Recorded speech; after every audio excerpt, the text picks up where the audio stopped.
कुछ लोग आज के क्लास में हम लोग कवर करने वाले हैं हीट कैपेसिटी के बारे में। ठीक है, तो ध्यान देना, जब हम हीट कैपेसिटी का बात करते हैं तो हीट कैपेसिटी होता है। अब हीट कैपेसिटी के अंदर इसके अंदर और भी अलग टाइप का हीट कैपेसिटी हम पढ़ते हैं। ठीक है, इस हीट कैपेसिटी कुछ होता है, एक होता है मोलर हीट कैपेसिटी, एक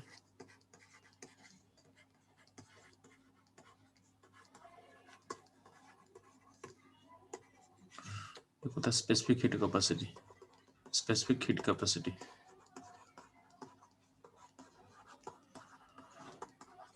तो हमारे लिए ज्यादा इंपॉर्टेंट है मोलर। ठीक है, मोलर हीट कैपेसिटी क्यों इंपॉर्टेंट है तो ध्यान रखिए, क्योंकि हमारा जो सिस्टम होता है ना, हमारे सिस्टम में हम लोग क्या माने हैं, क्या होता है, आइडल गैस होता है। क्या होता है? आइडल गैस होता है। और गैसेस में कौन सा क्वांटिटी हम लोग मेजर करते हैं तो मोल मेजर करते हैं। तो गैसेस के लिए हम लोग मोल मेजर करते हैं, उसके लिए मास मेजर तो करते नहीं है। और मोल मेजर करते हैं तो हमारे लिए मोलर हीट कैपेसिटी ज़्यादा ज़्यादा यूज होगा। ठीक है, यही चीज़ अगर अब फिजिक्स में जाओगे तो फिजिक्स में आप कैलोरीमेट्री पढ़ते हो। फिजिक्स में कैलोरीमेट्री पढ़ाया जाएगा आप लोग को। तो फिजिक्स में जब कैलोरीमेट्री पढ़ते हैं तो कैलोरीमेट्री में बेसिकली डील करते हो आप लोग किससे? लिक्विड से डील करते हो, लिक्विड या सॉलिड से, लिक्विड और सॉलिड से। तो लिक्विड और सॉलिड के लिए जनरली हम लोग वेट मेजर करते हैं। क्या करते हैं? वेट या मास मेजर करते हैं। तो जब वेट या मास रहेगा तो ज़्यादा ज़्यादा अप्रोप्रिएट जो होगा हीट कैपेसिटी होता है स्पेसिफिक हीट कैपेसिटी। ये ज़्यादा अप्रोप्रिएट होता है, तो वहाँ पर आप ज़्यादा स्पेसिफिक हीट कैपेसिटी ज़्यादा देखोगे। और हमारे केमिस्ट्री में ज़्यादा यूज होगा मोलर हीट कैपेसिटी। ठीक है, अब ध्यान देना, होता क्या, ध्यान दोगे तो सबसे पहला पॉइंट है कि हीट कैपेसिटी को आप लिंक कैसे करोगे। तो ध्यान देना,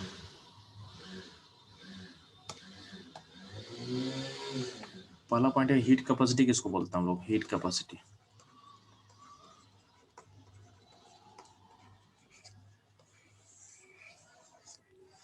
तो मान लेते हैं कोई सिस्टम है। ठीक है, सिस्टम में क्या है, कुछ भी सिस्टम है। सिस्टम में हम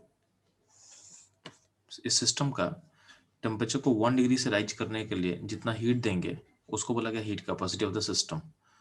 तो सिस्टम का हीट कैपेसिटी डिफाइन कर रहे हो, सिस्टम क्या है, कुछ भी है, उसमें कितना हीट दे रहा है, मान लो क्यू हीट दे रहा है, इस क्यू को हीट का यूज करके सिस्टम का टेम्परेचर जो रेज हुआ है, तो टेम्परेचर में इंक्रीज हुआ है डेल्टा टी से। ठीक है, तो क्यू हीट को अगर कोई इनटेक करके अगर डेल्टा टी से टेम्परेचर बढ़ा है तो हमको चाहिए 1 डिग्री के राइज के लिए कितना हीट दिया है। ठीक है, तो हीट कैपेसिटी होता है amount of heat required to raise temperature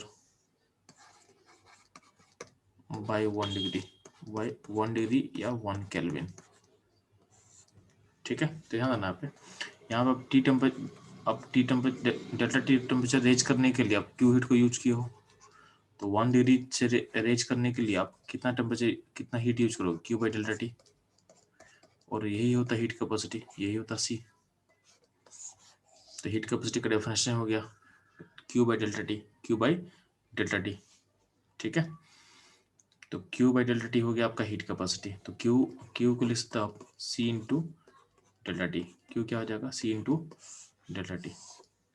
ठीक है, यहाँ पर सी हो गया आपका हीट कैपेसिटी।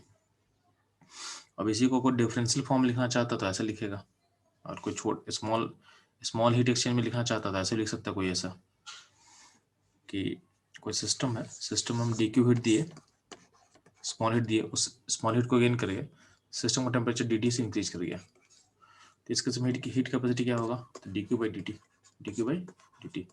ये होगा आपका हीट कैपेसिटी। अब हीट कैपेसिटी के अंदर टर्म आता है, एक होता है स्पेसिफिक हीट कैपेसिटी। तो स्पेसिफिक हीट कैपेसिटी होता है basically heat capacity per unit mass, तो मान लेते हैं कोई सिस्टम का हीट कैपेसिटी C है और इसका मास m है, मान लेते हैं सिस्टम का हीट कैपेसिटी C है, तो स्पेसिफिक हीट कैपेसिटी क्या होता है, C बाई एम, C/m, ठीक। अब इसमें अगर मान लेते हैं कि C को लिंक करना है, तो मान लेते हैं इस सिस्टम में अगर dq हीट को हम देना पड़ता है, उस dq हीट को गेन करके सिस्टम में dt टेम्परेचर इंक्रीज होता है, तो उसमें C क्या हो जाएगा, तो C हो जाएगा dq/dt, तो CS क्या हो जाएगा mdt, यानी C इसके लिए हो चुका है dq/dt, तो इसको बस पुट कर दे, तो CS यानी स्पेसिफिक कैपेसिटी क्या हो जाएगा, dq/mdt हो जाएगा। अगर इसको तो कोई उल्टा सोचेगा, मतलब अगर मान लें कि Q हीट दिया और तुम्हारा टेम्परेचर चेंज डेल्टा T से हुआ, तो इस केस में C क्या हो जाएगा, तो इस केस में C हो जाएगा Q/ΔT, तो उस केस में आपका स्पेसिफिक वैल्यू क्या हो जाएगा, तो उसको बोल सकते हो Q/ΔT, नीचे होगा m। यानी हम अगर बात करते हैं कि हमको हीट को एक्सप्रेस करना है स्पेसिफिक हीट कैपेसिटी के टर्म में, तो ऐसा हो जाएगा हीट इक्वल टू क्या हो जाएगा, मास CS/ΔT, ठीक है। तो ये जगह आपका स्पेसिफिक हीट कैपेसिटी से डिफाइन कर सकते हैं हम लोग, ठीक। लास्ट होता है मोलर हीट कैपेसिटी। तो जो मोलर हीट कैपेसिटी है वो बेसिकली ज़्यादा अप्रोप्रिएट कब होगा, जब आपका सिस्टम गैस होता है, जो कि हमारे केस में वही केस ही है कि हमारा सिस्टम क्या होता है, गैस होता है। तो ध्यान देंगे,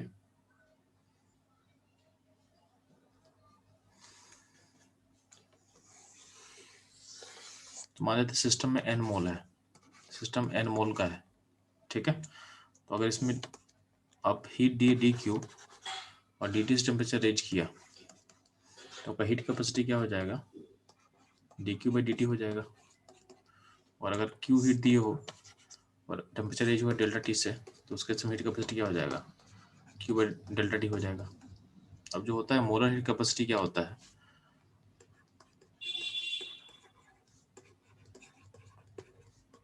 मोलर हीट कैपेसिटी का मतलब समझोगे, हीट कैपेसिटी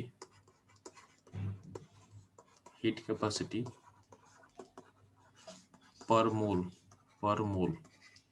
यानी हम बात करें CM, तो CM का मतलब होता है C/n, ठीक है। यानी dq/ndt या फिर Q/n∆T, ठीक। तो आप CM को ऐसा लिख सकते हो। अब ध्यान देना, तो मोलर हीट कैपेसिटी का मदर डेफिनेशन क्या हुआ, मोलर हीट कैपेसिटी का मदर डेफिनेशन यानी उसको हीट से कैसे लिंक करोगे, उसके सामने आपको दिख चुका है।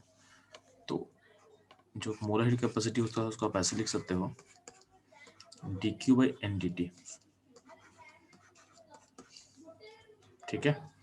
या फिर अगर हीट फाइनाइट हो तो लिख सकते हो आप CM इक्वल टू Q/n∆T, ठीक। तो ये आपको याद रखना है, CM इक्वल टू क्या होता है, dq/ndt,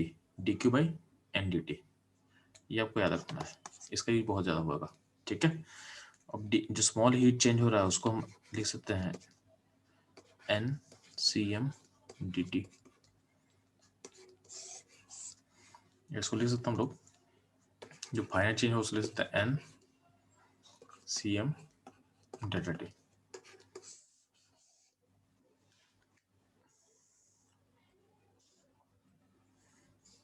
ठीक है। तो ये रहा आपका मोलर हीट कैपेसिटी के बारे में, ठीक। यहाँ तक कोई डाउट है तो पूछ सकते हो। चलो बच्चों, यहाँ तक लोग को डाउट नहीं है तो चलो हम आगे मूव करते हैं। तो यही चीज़ डिफाइन किया हुआ है, ठीक है। तो मोलर हीट कैपेसिटी कैसे डिफाइन किया गया है, तो सेम तरीके से। तो आपका जो मदर डेफिनेशन में बोला हूँ, क्या बोला हूँ कि जब भी CM रहेगा तो CM को लिख, यानी मोलर हीट कैपेसिटी को लिख सकते हैं हम dq/ndt, ठीक है। और हीट जो है हीट को आप लिख सकते हो NCM/dt, ठीक है। तो इसका मतलब समझोगे, अगर किसी भी प्रोसेस का आपको पता है कि कोई हीट क्या होता है, जो Q होता है वो पाथ डिपेंडेंट होता है। Q जो पाथ फंक्शन, Q क्या होता है, पाथ फंक्शन होता है, इन पाथ पे डिपेंड करता है। तो किसी प्रोसेस का अगर आपको क्यू निकालना होगा, किसी प्रोसेस का आपको क्यू निकालना होगा, तो आप सिंपली क्या करोगे, उस प्रोसेस का आपको हीट कैपेसिटी पता होना चाहिए। हीट कैपेसिटी जो भी होता है यानी सीएम जो होता है, ये भी पाथ पे डिपेंड करता है। ये भी क्या है, पाथ डिपेंडेंट है। अलग अलग पाथ का इसका हीट कैपेसिटी अलग अलग आएगा। ठीक, तो जिस भी पाथ का आपको हीट चाहिए होगा ना, मान लेते हैं डी क्यू किसी प्रोसेस का चाहिए होगा या किसी पाथ का वो चाहिए होगा, तो आपको सिंपली उसी पाथ का आपको हीट कैपेसिटी चाहिए होगा, उसी पाथ का आपको हीट कैपेसिटी निकाल लो और dt से मल्टीप्लाई कर दो तो आपको मिल जाएगा। ठीक है, यानी जिस प्रोसेस का आपको हीट चाहिए उसी प्रोसेस का आप हीट कैपेसिटी पता कर लो, तो Q of the process equal to क्या होगा, N C of the process dt हो जाएगा। ठीक है, इसका मतलब आपका जो हीट कैपेसिटी है प्रोसेस पे डिपेंड कर रहा है। हीट कैपेसिटी क्या है, प्रोसेस पे डिपेंड करने वाला है। ठीक, तो अलग अलग कुछ इंपॉर्टेंट प्रोसेस में हीट कैपेसिटी आपको निकाल के दिखाते हैं, तो ध्यान देना। तो molar heat capacity for process, तो कुछ इंपॉर्टेंट प्रोसेस के लिए हम निकालते हैं। तो पहला पॉइंट है आपके पास, आप ध्यान देना। अगर पहला प्रोसेस बोल रहा है कि मेरा प्रोसेस आइसोथर्मल है, ठीक है, और प्रोसेस मेरा आइसोथर्मल है, तो इसमें हीट कैपेसिटी कैसे निकलेगा, तो ध्यान देना। चूंकि आइसोथर्मल प्रोसेस में dt जीरो होता है, dt जीरो में तो टेम्परेचर में कोई चेंज नहीं होगा, तो अगर dt जीरो होगा तो जो Ct है यानी आइसोथर्मल प्रोसेस का जो हीट कैपेसिटी Ct है, तो उसका मदर फॉर्मूला क्या है, dq बाई ndt। तो नीचे जीरो होगा तो क्या होगा, इसका वैल्यू क्या हो जाएगा, इनफाइनाइट। क्या हो जाएगा, इनफाइनाइट।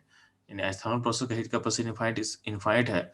इसका फिजिकल सिग्निफिकेंस क्या होता है कि आप कितना भी हीट सप्लाई कर दो, आप कितना भी हीट सप्लाई कर दो, आपके टेम्परेचर में चेंज क्या होगा, जीरो होगा, आपके टेम्परेचर में चेंज नहीं होगा। ठीक है, आप कितना भी हीट सप्लाई कर दो, आपके टेम्परेचर में चेंज क्या होगा, नहीं होगा। ठीक है,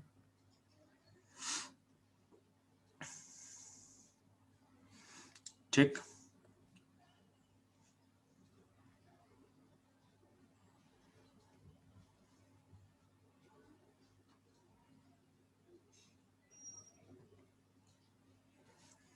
सिमिलरली बात करते हैं हम लोग। अगला होता है एडिटिव प्रोसेस। ठीक है, तो अगला होता है आपके पास क्या है, एडिटिव प्रोसेस।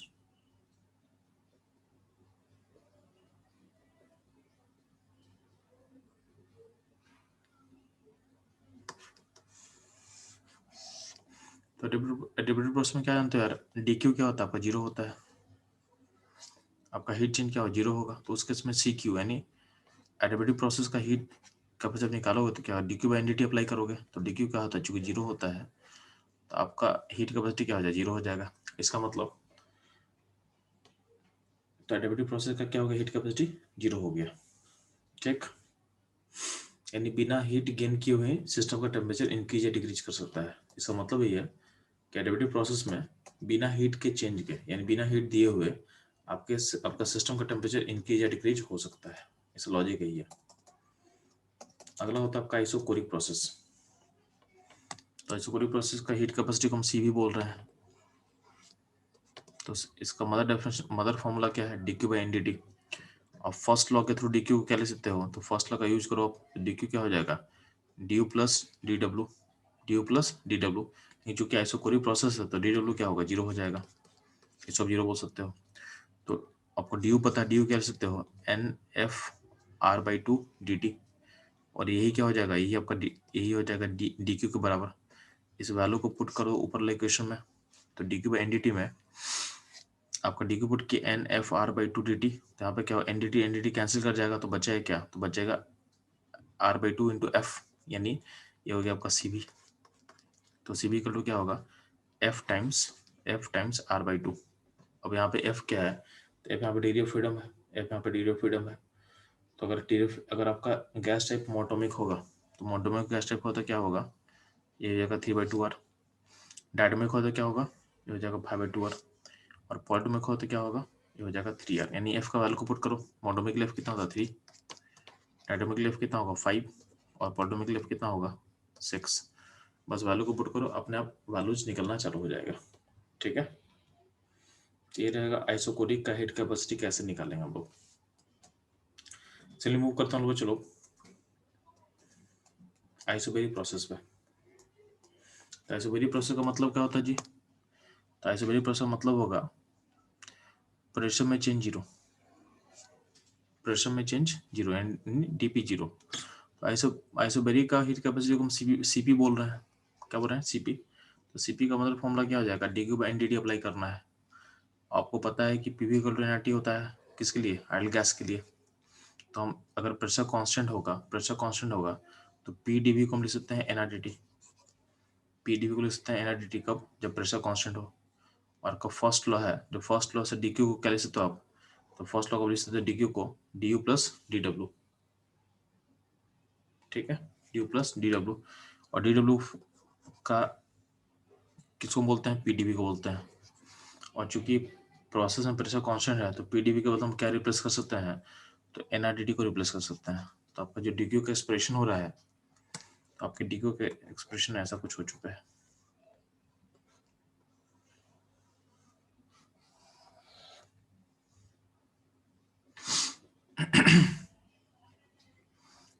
ठीक है, तो डीक्यू का एक्सप्रेशन ऐसा कुछ हो चुका है। ठीक, अब यहाँ ना इस डीक्यू के एक्सप्रेशन को पुट करो इस वाले एक्सप्रेशन में, इसमें पुट करो। तो भाई इसको डी बाई एनडी, जब इसको एनडीटी से डिवाइड करते हैं तो ऊपर एनडीटी यहाँ कैंसिल होगा और यहाँ भी कैंसिल होगा। तो इसको हम बोलेंगे सीपी। तो ये क्या होगा? F F times R by two plus R हुआ। और F times R by two होता है क्या? सी भी होता है। क्या होता है? सी भी होता है। तो इसको आप लिख सकते हो सीपी इक्वल टू क्या होगा? सी प्लस आर हो गया। CP equal to C plus R. ठीक, तो इस तरीके से हम सीपी निकाल सकते हैं, इस तरीके से हम सीपी निकाल सकते हैं।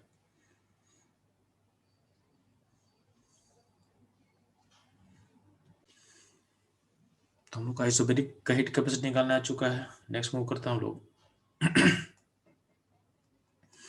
एक होता है पॉलीट्रॉपिक प्रोसेस। ठीक है, तो पॉलीट्रॉपिक प्रोसेस हम किसको बोलते हैं? तो आपको बता चुके हैं हम, जब भी कोई प्रोसेस ऐसा हो कि पी भी का power some X equal to constant हो, तो इस प्रोसेस को हम पॉलीट्रॉपी बोल सकते हैं। यहाँ पे जो एक्स है, एक्स वेरिएबल हो सकता है, यानी एक्स का जो वैल्यू है वो वेरी कर सकता है, वो वेरी कर सकता है। ठीक है, वेरी करने का मतलब वो पॉजिटिव नेगेटिव कुछ भी हो सकता है। ठीक है, तो यहाँ पे एक्स वेरिएबल है, यानी पी वी का power some X equal to constant होगा, तो उसको हम पॉलीट्रॉपिक बोल सकते हैं, पॉलीट्रॉपिक बोल सकते हैं। ठीक, और पॉलीट्रॉपिक हीट कैपेसिटी का फॉर्मूला पे रखना, पॉलीट्रॉपिक हीट कैपेसिटी का फॉर्मूला याद रखो। तो हाँ ना,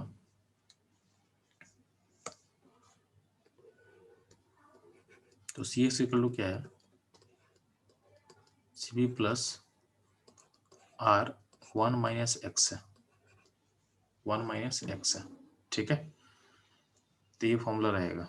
अब ध्यान देना, इस पॉलीट्रॉपिक को अप्लाई करते हैं एडियाबेटिक प्रोसेस के लिए। तो एडियाबेटिक प्रोसेस का हीट कैपेसिटी क्या होता है? पीवी का और गामा होता है। और सीबी का वैल्यू गामा टर्म में क्या होता है? तो सीबी का वैल्यू गामा टर्म में होता है R by gamma S one होता है। सीबी का वैल्यू गामा टर्म इतना होता है।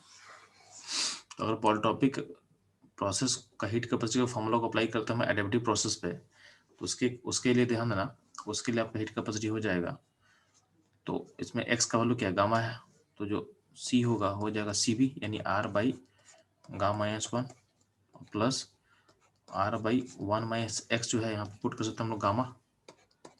तो ध्यान देना ये दोनों क्या है? इक्वल एंड अपोजिट है, तो अल्टीमेटली दोनों का सम क्या है? जीरो हो जाएगा। तो दोनों का सम जीरो, ही तो हम लोग जानते हैं कि एडियाबेटिक का हीट कैपेसिटी क्या होता है? जीरो होता है।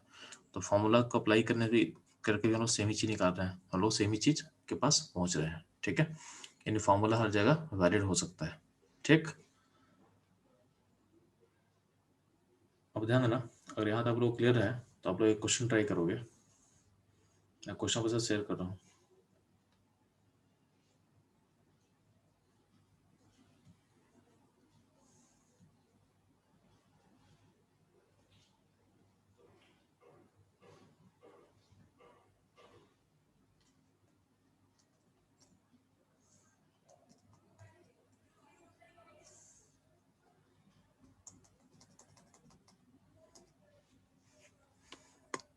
क्वेश्चन नंबर 30 को सॉल्व करोगे, आप लोग क्वेश्चन नंबर 30 को सॉल्व करोगे।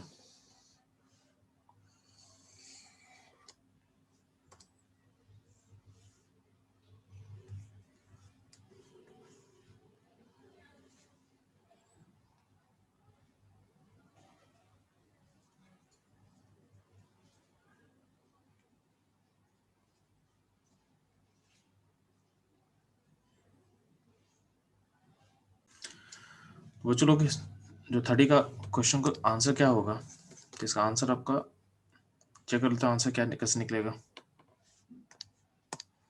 तो ध्यान देना,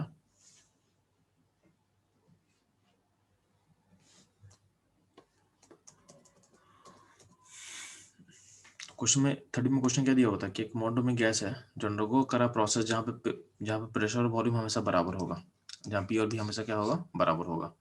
तो इस प्रोसेस का हीट कैपेसिटी निकालना है। तो ध्यान देना, इसको हम ऐसे लिख सकते हैं क्या कि पी भी का पावर -1 इक्वल टू कॉन्स्टेंट यानी 1। तो प्रोसेस इज लाइक, इसको बोलते हैं पॉलीट्रॉपिक प्रोसेस है। क्या है, पॉलीट्रॉपिक प्रोसेस है विथ एक्स का वैल्यू इक्वल टू -1। अब क्या करेंगे, इस एक्स का वैल्यू पुट कर देंगे किसमें, उसके फॉर्मूला में। तो चूंकि मोटो में गैस है तो सी भी क्या होगा, 3/2 हो जाएगा, ठीक है। और r/1 - x तो क्या हो जाएगा, ये हो जाएगा। अब x का वैल्यू क्या है, चूंकि -1 तो क्या होगा, -1 +1 हो जाएगा, तो ये हो जाएगा r/2 हो जाएगा, एंड इसका वैल्यू हो जाएगा 2r। क्या हो जाएगा, 2r, यानी इसका ऑप्शन होगा ए, 4r/2। ठीक, अब ध्यान देंगे। अब इसी क्वेश्चन को एक और तरीके से बना सकते हैं। अगर मान लीजिए फॉर्मूला आपको याद नहीं रहा, अगर फॉर्मूला याद नहीं रहा तो क्या काम करेंगे। तो बोला गया है कि अगर आपको इनकेस मान लेते हैं फॉर्मूला याद नहीं है, ठीक है, तो हीट कैपेसिटी कैसे निकालते हैं। तो उस टाइम आप जाओगे इसके मदर डेफिनेशन पे। तो हीट कैपेसिटी का मदर डेफिनेशन क्या होता है, dQ/ndt। एक काम करोगे आपका आंसर आ जाएगा, ठीक है। तो एक काम यहाँ भी करते हैं, एक काम हम यहाँ भी करते हैं। तो ध्यान देना, तो dQ के लिए फर्स्ट अप्लाई कर दे, dQ के लिए फर्स्ट लॉ हो गया। तो dQ के लिए फर्स्ट लॉ क्या हो सकता है, तो ध्यान देना, dQ को लिख सकते हैं du + dw। du क्या होता है, ncv/dt होता है, और dw क्या होता है, pdv होता है। अब ध्यान देना, चूंकि p = v था प्रोसेस में, चूंकि प्रोसेस में p = v था, तो हम अगर देखते हैं आइडल गैस इक्वेशन, तो आइडल गैस इक्वेशन क्या होता है, P = nRT होता है। तो हम P को V से रिप्लेस कर सकते हैं, तो क्या होगा, V² क्या होगा, nRT होगा। क्या होगा, nRT होगा। अब इसको हम डिफ्रेंशिएट कर दें तो क्या होगा, 2VdV इक्वल टू क्या होगा, nRT हो जाएगा। यहाँ से क्या होगा, VdV इक्वल टू क्या होगा, nRT/2 हो जाएगा। ठीक, अब यहाँ ध्यान देना, ऊपर वाले एक्सप्रेशन में यहाँ जो P है, P के बदले हम क्या पुट कर सकते हैं, V पुट कर सकते हैं। तो dQ इक्वल टू क्या हो जाएगा, तो dQ इक्वल टू आपके पास हो जाएगा ncv/dt प्लस VdV। P को हम V से रिप्लेस करते हैं, जो VdV का जो वैल्यू है इसको हम क्या पुट कर सकते हैं, तो इसको पुट कर सकते हैं nRT/2 पुट कर सकते हैं। तो इसको हम ऐसे लिख सकते हैं, dQ equal to ncv/dt plus nRT/2। इसमें से nRT कॉमन है, निकाल ले। dQ/nRT क्या होगा, dQ/nRT क्या होगा, CV प्लस R/2 होगा, और ये हो जाएगा C ऑफ प्रोसेस। इस प्रोसेस का हीट कैपेसिटी हो जाएगा यानी C प्लस R/2। और चूंकि आपका सिस्टम ऑटोमिक है तो CV का वैल्यू क्या होगा, 3/2R। तो 3/2R प्लस R/2 हो जाएगा 4R/2। ये हो जाएगा आपका C ऑफ प्रोसेस। प्रोसेस का C क्या निकल के आ जा रहा है, 4R/2। ठीक है,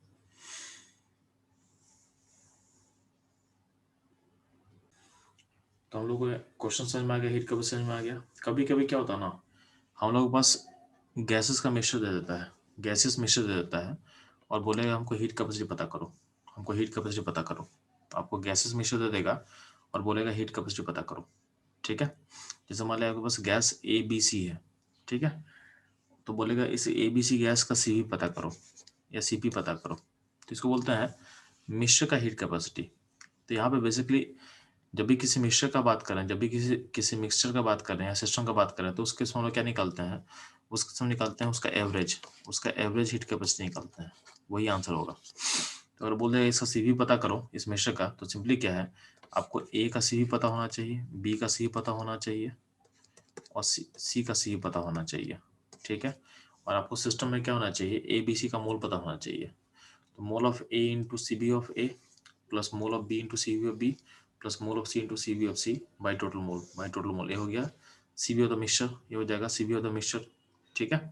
अब मोल को टोटल मोल से डिवाइड करोगे तो क्या हो जाएगा मोल फ्रैक्शन। तो उसको हम ऐसे भी लिख सकते हैं, mole fraction of A into CV of A, mole fraction of B into CV of B plus mole fraction of C into CV of C, ठीक।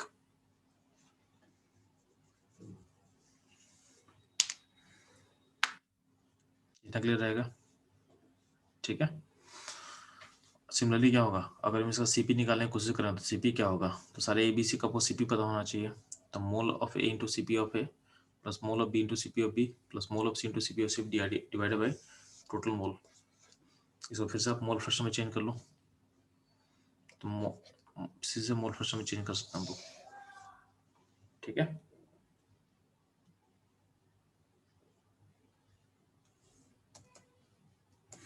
तो ये होगा CP निकालना। अब ध्यान देना, जब CP निकालोगे तो ध्यान देना यहाँ पे गामा टर्म आएगा।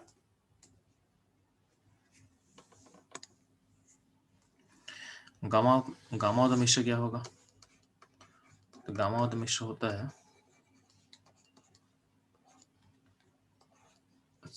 CP of mixture by CB of mixture, इसका रेशियो होता है गामा, इसका रेशियो होता है गामा, ठीक है। तो गामा ऑफ मिक्सचर कैसे निकालेंगे, तो CP ऑफ मिक्सचर निकाल लेना, CB ऑफ मिक्सचर निकालना, दोनों को रेशियो ले लेना, तो आपको गामा मिल जाएगा, आपको गामा मिल जाएगा, ठीक। अब आप क्या करो, एक क्वेश्चन सॉल्व करो इससे बेस्ट। मान लेते हैं आपके पास क्या है, तो आपके पास हीलियम है, O2 है, हीलियम है, O2 है, ठीक। हीलियम O2 और साथ में लेते हैं अमोनिया, ठीक है। इसका 2 मोल है, इसका 3 मोल है और इसका 5 मोल है, ठीक। आपको निकालना CB, इसका CB निकालना है, CP निकालना है और गामा निकालना है, ठीक है। यदि फर्स्ट क्वेश्चन सॉल्व करेंगे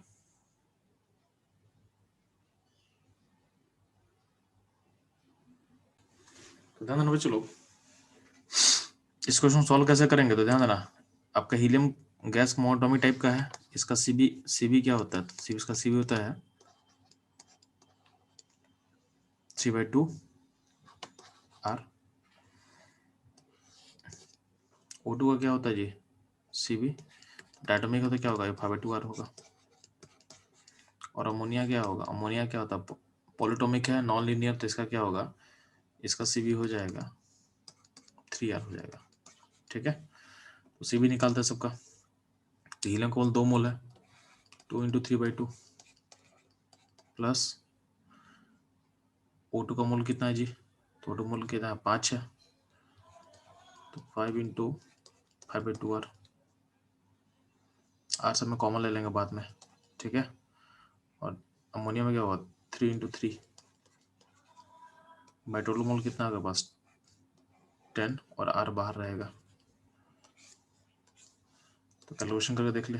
तो यहाँ हो जाएगा 2 बॉटम में रहेगा, तो ऊपर हो जाएगा 6, 18, 18 प्लस 25, 18 प्लस 25, 25 प्लस 6 यानी 24 यानी 49 हो जाएगा, तो ऊपर 49 हो जाएगा, ठीक है। और नीचे 2, नीचे का जो 2 है 2 नीचे ना दे, तो 49/20 R हो जाएगा, ठीक है। 49/20 R हो जाएगा। अब इसको सॉल्व करोगे तो ऑलमोस्ट आ जाएगा 4.9 का, तो 2 पॉइंट इसका वैल्यू हो जाएगा 2.45 R हो जाएगा, ठीक है। तो ये रहेगा आपका CB का वैल्यू, ये होगा आपका CB का वैल्यू, ठीक। अब ध्यान देंगे, अब आते हैं हम CP पे, तो CP का वैल्यू निकालते हैं हम लोग। तो सबका हमको CP निकाल के बताना पड़ेगा आपको पहले।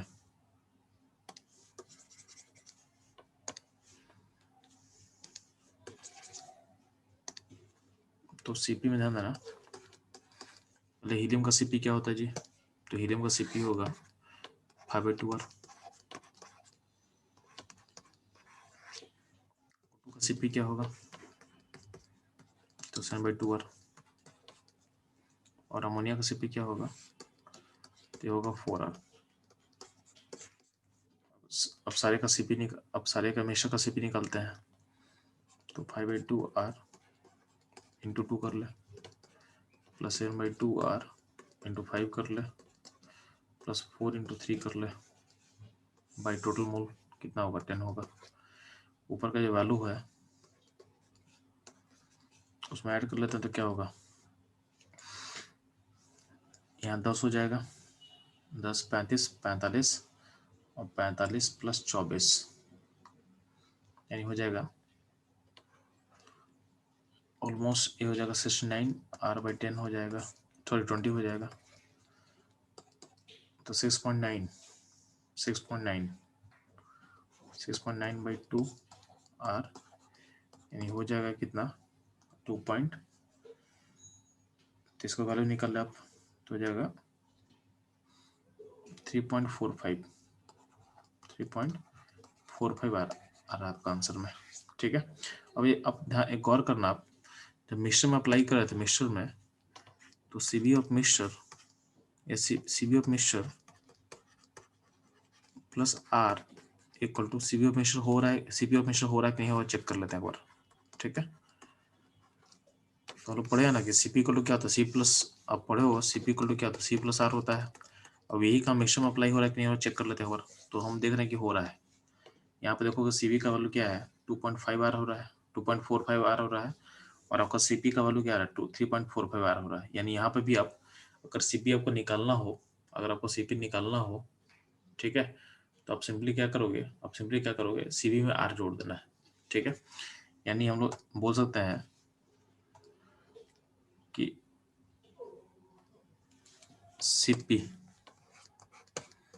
ऑफ मिक्सचर इक्वल टू क्या होगा, सीबी ऑफ मिक्सचर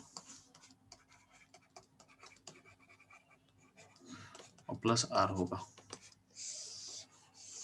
ठीक, अब चूंकि हम सीपी भी निकाल दिए, तो गामा क्या होगा, तो गामा ऑफ मिक्सचर क्या हो जाएगा, ये गामा से हो जाएगा दोनों का रेशियो, तो ऊपर हो जाएगा 2.45, सॉरी गामा तो सीपी बाई सीबी होता है ना, तो यहाँ हो जाएगा 3.45 बाई 2.45, आर कैंसिल कर चुका है, तो इसको ए रेशियो हो जाएगा आपका गामा हो जाएगा।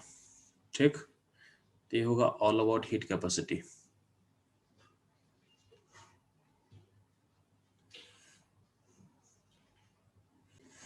तो बच्चों लोग नेक्स्ट हम लोग का फोकस रहेगा हीट कैपेसिटी के बाद, कुछ कभी कभी कुछ टर्म्स केमिस्ट्री में आ सकता है, तो आपको पता होना चाहिए। एक होता है हीट इंजन, एक होता है हीट इंजन। ठीक है, हम लोग हीट इंजन या इसका एक special part, special heat engine का नाम होता है कार्नोट साइकिल, ये आप लोग फीस में पढ़ने वाले हो। केमिस्ट्री में क्या होगा, इसका कभी कोई टर्म पूछ देगा, तो पूछ देगा तो आपको टर्म पता होना चाहिए, बाकी इसका डिटेल स्टडी आप फीस में करने वाले हो। ठीक है, तो हीट इंजन होता है ना, हीट इंजन कैसे काम करता है, तो आप कुछ हीट सब, आपका हीट इंजन क्या होगा, आप कुछ हीट सप्लाई करोगे, उस हीट को लेकर कोई वर्क करेगा।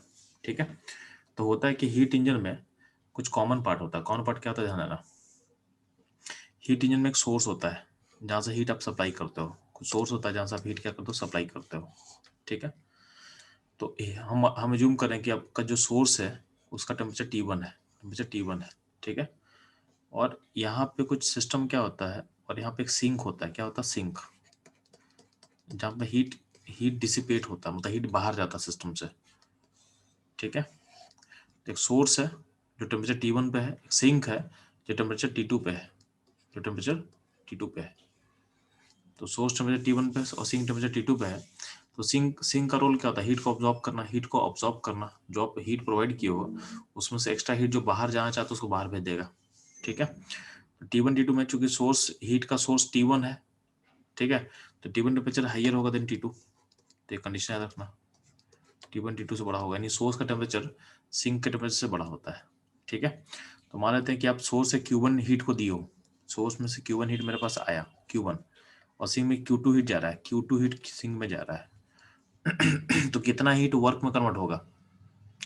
तो एनर्जी कंजर्वेशन का यूज करके हम देख रहे हैं कि हम Q1 हीट सप्लाई किया और Q2 बाहर गया, तो बचा हुआ हीट क्या होगा? वर्क में जाएगा। तो जो आपका इंजन काम करेगा वो वर्क हो जाएगा Q1 माइनस Q2, यानी आपके वर्क में आ जाएगा, आपके वर्क में आ जाएगा।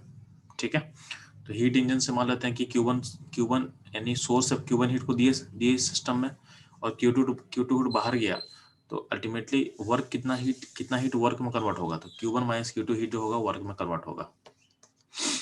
आपको पता है कि हीट जो होता है, अब ध्यान देना, इस हीट इंजन का एफिशिएंसी कैसे निकालेंगे?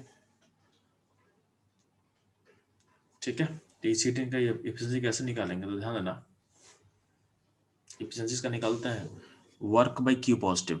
वर्क आपको पढ़े हो किसी भी साइकिल का, आप एफिशिएंसी कैसे निकालते हो? तो work by Q positive, work by Q positive.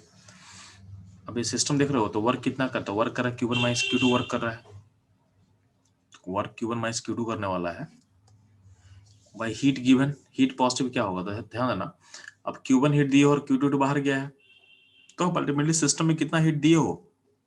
तो अब हीट दिए हो Q1 दिए हो, अब हीट कितना दिए हो? Q1 दिए हो, तो W बाई Q1 ये आपका हो गया क्या? एफिशिएंसी। तो यानी Q1 minus Q2 by Q, तो यहाँ पे इसको Q का टर्म लिख दिया, एफिशिएंसी को आप Q का टर्म लिख सकते हो, वर्क हो जाएगा Q1 माइनस Q2 और हीट गिवन हो जाएगा Q1, तो अल्टीमेटली रेशियो क्या हो जाएगा? तो रेशियो हो जाएगा 1 माइनस Q2 बाई Q1। यानी आप किसी भी हीट इंजन का एफिशिएंसी कैसे निकाल सकते हो? तो 1 माइनस Q2 बाई Q1 करके निकाल सकते हो। अब ध्यान देना, जो हीट होता है उसके टेम्परेचर के प्रोपोर्शनल होता है, हीट उसके टेम्परेचर के प्रोपोर्शनल होगा। इसका मतलब जो Q1 होगा, Q1 T1 का प्रोपोर्शनल है, और Q2 जो है T2 का प्रोपोर्शनल है। तो ध्यान देना, यहाँ पे जो Q2 और Q1 का रेशियो को हम लिख सकते हैं T2 बाई T1 का रेशियो। तो एफिशिएंसी का एक और फॉर्मूला आ गया पास, 1 माइनस T2 बाई T1। यानी एफिशिएंसी के लिए आप दो चीज यूज कर सकते हो, या तो 1 minus Q2 by Q1 use कर सकते हो, या 1 minus T2 by T1 use कर सकते हो। T2 क्या है? सिंक का टेम्परेचर, T1 क्या है? सोर्स का टेम्परेचर। ठीक है, तो ये आपको ध्यान देना है, ये आपको ध्यान देना है। ठीक,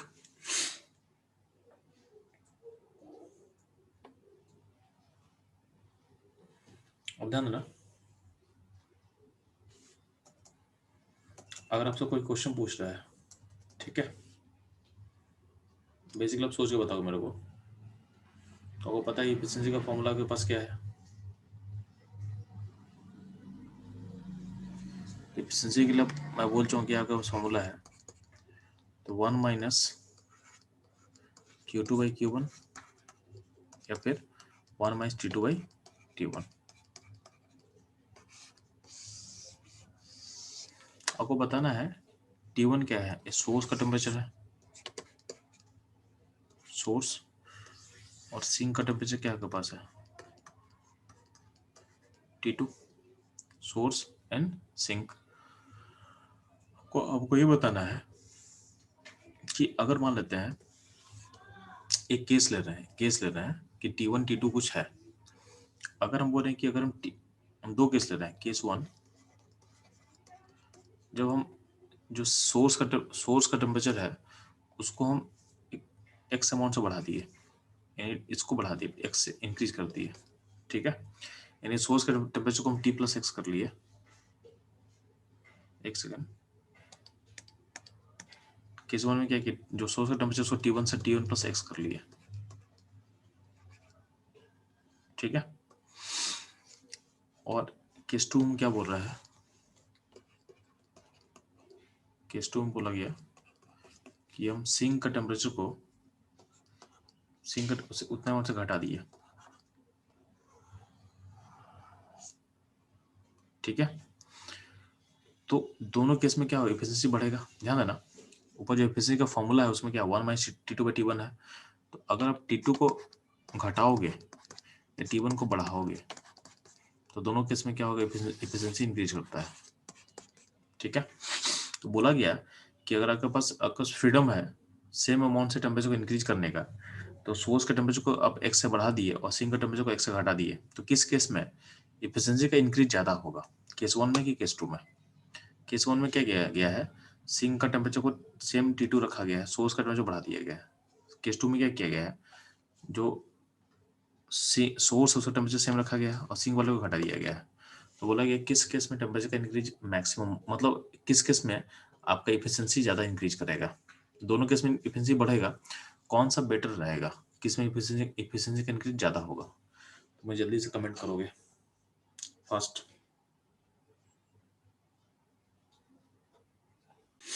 तो बच्चों लोग इसका अगर देखा जाए तो किस केस में बेटर इफिशिएंसी का इंक्रीज होता है, तो ध्यान देना, अगर सेम अमाउंट से आप टेम्परेचर घटाओगे ना सिंक का, इस केस में आपका इफिशिएंसी इंक्रीज बेटर होता है। तो केस 2 में आपका जो इफिशिएंसी का इंक्रीज होगा बेटर रहेगा।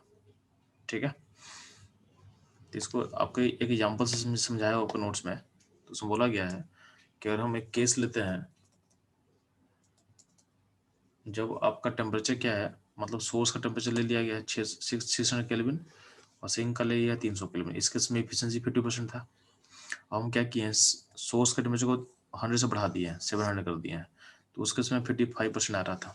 और एक केस में क्या किया, सिंक के टेम्परेचर को 100 से घटा दिया, तो उसमें आ रहा 66% आ रहा था। तो ऑब्वियसली आएगा ना, क्योंकि देखा देना, अगर सेम अमाउंट से बढ़ाते घटाते हो तो आपका जो चूंकि सिंक का टेम्परेचर ऑलरेडी कम रहता है, तो जो बेस है यानी जिसके रिस्पेक्ट में घटा रहे हो उसका वो ऑलरेडी उसके रिस्पेक्ट ज्यादा होता है। मान लो कि आप 600 के रिस्पेक्ट में 100 बढ़ाओ और 300 रिस्पेक्ट में 100 घटाओ, तो 100 का जो जो फ्रैक्शन है, जो परसेंटेज चेंज है वो ज्यादा होगा सिंक के रिस्पेक्ट में, क्योंकि सिंक का टेम्परेचर कम होता है सोर्स के रिस्पेक्ट में, तो परसेंटेज चेंज ज्यादा हो रहा है सिंक वाले केस में, इसलिए आपका एफिशिएंसी भी इंक्रीज ज्यादा होगा सिंक वाले केस में। ठीक है, ध्यान रखना। इसी हीट इंजन में एक स्पेशल केस होता है कॉर्नोट साइकिल का। तो कॉर्नोट साइकिल में एक हीट इंजन है। ठीक है, कॉर्नोट साइकिल भी यानी कॉर्नोट इंजन भी एक हीट इंजन का ही टाइप है।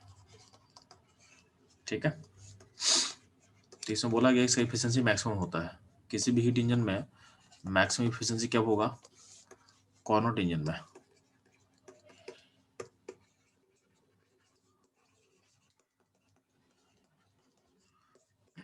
है ना, इसका मतलब समझोगे। जब कॉर्नोट साइकिल को सोचे तो इसमें दो आइसोथर्मल पाथ होता है, T2 T1, और दो एडिबेटिक पाथ होता है, यानी ये दोनों जो ब्लैक लाइन है एडिबेटिक लाइन है, यानी यहाँ पे क्यू क्या 0 है, और जो ग्रीन लाइन है वो क्या है, थर्मल लाइन से। तो अगर देखोगे तो पॉइंट को हम ABCD मार्क कर दे रहे हैं, ABCD। तो कॉर्नर साइकिल में क्या होता है, A से B में पहले एक्सपेंशन होता है, B से C में एक्सपेंशन होगा, C से D में कॉम्प्रेशन होगा और D से A में फिर से कॉम्प्रेशन होगा। यानी इसको अगर सम अप करें हम तो कॉर्नर साइकिल में 4 पाथ है। पहला पाथ है isothermal expansion, second path B से C है एडिबेटिक एक्सपेंशन, थर्ड पार्ट है C से D आइसोथर्मल कंप्रेशन, और फोर्थ पार्ट है D से A एडिबेटिक कंप्रेशन। ठीक है, तो ये इसका पार्ट होता है। ठीक, तो ये रहा all about corner cycle. Next ध्यान देना, इसी में टर्म होता है, अब थर्मो में क्या होता है, रेफ्रिजरेशन, यानी आपको जो क्या होता है रेफ्रिजरेटर, रेफ्रिजरेटर का के लिए एक फॉर्मूला दिया होगा, बस उसको याद कर लेना। तो रेफ्रिजरेटर किसको बोलते हैं, जो यार जो आपको कूलिंग करेगा। ठीक है, तो हीट बाहर डिसिपेट करता है, यानी हीट को एक्सट्रैक्ट किया जाता है। इसके लिए डिफाइन करते हैं लोग coefficient of performance, coefficient of performance define करता है। तो इसका इसका फॉर्मूला होता है हीट एक्सट्रैक्टेड बाय वर्क।